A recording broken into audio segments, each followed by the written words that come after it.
This week, I think was the last straw for a lot of people. What would you say about the president's action there? Well, again, he makes the word unbelievable seem like an anachronism, because every day what he does is unbelievable. Here you have a man who is the chief of staff to the vice president who committed a very, very serious crime. He lied. He lied before a grand jury, and he obstructed justice. And he helped participate in the outing of a CIA covert agent. That's a very serious crime, and that the president decided to undermine the decision by the jury simply says that if you are a friend of the president's, if you're a political crony of the president, then the law does not apply to you. You can do bad things, and the president will commute your sentence. That is a terrible message to send to the people of this country. I'm really glad to see you talking to students here, obviously, because they don't have this sort of cynicism. I'm in my 30s, and I've watched the country sort of continuously go in the wrong direction over most of my sort of voting life. And it's at this point, I feel like, you know, we don't have an administration. We have a crime spree, an organized crime spree that is systematically looting our treasury as well as taking the lives of our soldiers. And I wonder sort of what is the breaking point where we start to realize that, you know, I mean, we've seen what happened with Scooter Libby last week. They have no shame, they have no remorse.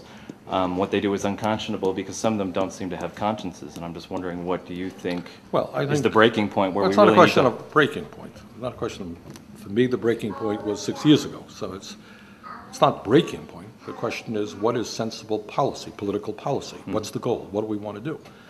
I think right now, because of the outrageous behavior of the Bush administration, not only is the Republican Party in retreat in general, but right-wing extremism is receding very quickly. They are very, very much on the defensive, and the American people understand what a disaster not just Bush and Cheney have been, but right-wing extremism. The political challenge that we have, which is not going to be solved in one day, is to educate and organize people so that people understand that what is happening to our country is a direct result of right-wing extremist philosophy, a government which works for the wealthy and the powerful, ignores the needs of the middle class, and so forth and so on. And that requires, in fact, a lot of work. And that means educating and organizing. That means talking to people who do not agree with you on every issue. It means taking a long view of where we go. If we are successful, and I do not know that we will be, it will mean the end of right-wing extremism in America. It will mean making our country, at the grassroots, a much more progressive nation where people have a political consciousness that understands that global warming is real, environmental degradation is a serious problem, tax breaks for billionaires and cuts for children's programs are morally unacceptable, foreign policy, i.e. Iraq, has got to be done in a radically different way than Bush has done it. So there's a lot of work that has to be done, and anyone who thinks there's a simple solution to it is wrong. People have fought for many, many years to make advances in this country, whether it is civil rights, whether it's women's rights, whether it's consciousness about the environment. Got a lot of work in front of us. No magic solutions, but I think right now is a pivotal moment where this country is moving away from right-wing extremism. We've got to seize that moment and move forward so that this period of American history never happens again.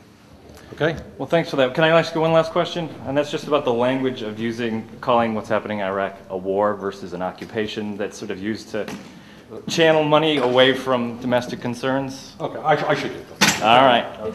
Thank you.